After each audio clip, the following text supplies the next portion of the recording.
গাড়িতে স্টার্ট নিচ্ছে না।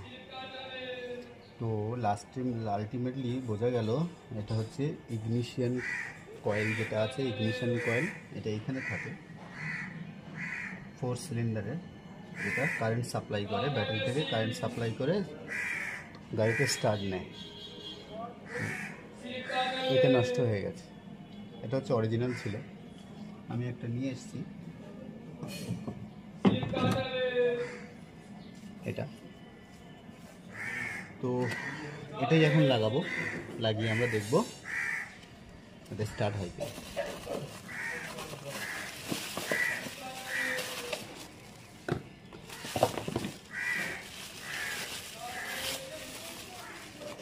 এই যে এটাই এখানে বসাবো, বসে এটাই স্টার্ট করার চেষ্টা করব। ঠিক আছে।